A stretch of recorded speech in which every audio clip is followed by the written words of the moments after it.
Le débrief de la matinale, les temps forts de ce que vous avez entendu ce matin sur Europe 1. Le procès du pari présumé truqué lié au match de handball entre Montpellier et Cesson débute tout à l'heure. Mais 3 ans après, la plaie est toujours ouverte pour Rémi Lévy. Rémi Lévy, c'est le président du club de hand montpelliérain. Écoutez, il était à 7h45 dans l'interview Vérité.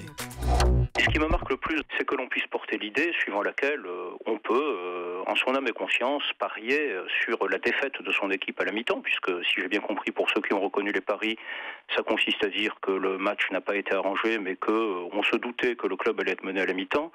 Pour moi, déjà, cette simple affirmation, c'est une forme de déliquescence morale absolument inadmissible dans le sport de haut niveau, même dans le sport tout court.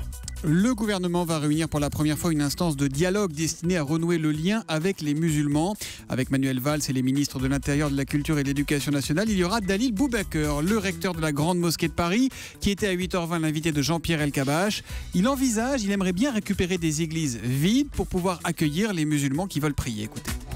Pourquoi pas ? À Clermont-Ferrand, j'ai trouvé tout de même des religieux qui étaient disponibles à accueillir aussi des musulmans. C'est-à-dire que quand des églises seront désertes ou désertées, vous pensez qu'elles peuvent servir au culte musulman ?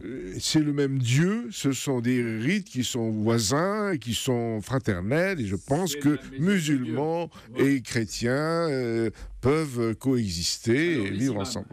Dalil Boubaker, qui est aussi le président du CFCM, le Conseil français du culte musulman. Le chef djihadiste Mokhtar Belmokhtar aurait été tué par une frappe américaine.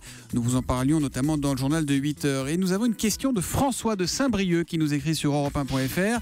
François qui nous dit « Ce n'est pas la première fois qu'on nous annonce la mort de Mokhtar Belmokhtar. Comment être sûr que cette fois, il est vraiment mort ?» Eh bien, c'est notre spécialiste des questions de défense, Didier François, qui vient répondre à cette question, Didier. Oui, et François a raison de se poser la question parce que c'est toujours quelque chose de délicat. Effectivement, la mort de Belmokhtar avait été annoncée le 23 février 2013 par les Tchadiens, le jour où Abou Zaïd, un de ses camarades de jeu, si je puis dire, avait été tué. Les Français avaient été extrêmement prudents à l'époque. Ils avaient attendu d'avoir des comptes rendus de l'analyse ADN d'Abou Zaïd pour confirmer sa mort. Ce qui avait été fait parce que des prélèvements étaient faits, envoyés aux Algériens, qui avaient trouvé des gens de sa famille. Donc ça, c'est vraiment la situation idéale pour permettre une confirmation.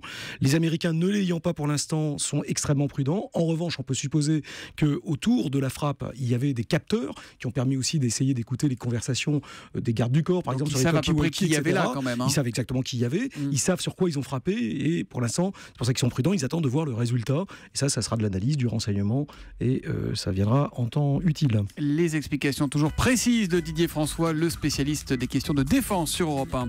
Et puis qu'arrive-t-il à Stromae ? Le chanteur vient d'annuler toute sa tournée mondiale. Il n'aurait pas supporté les effets secondaires de son traitement préventif contre le paludisme. C'est en tout cas ce que nous expliquait notre journaliste Mathieu Charrier à 7h30.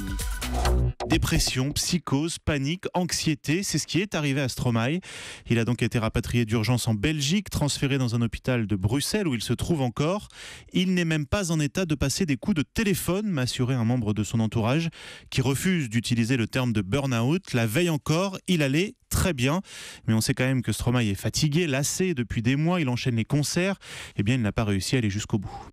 Voilà, il ne peut même pas téléphoner. Allons, nous écrit Urashima Shimura. Il nous écrit depuis le Japon ce matin.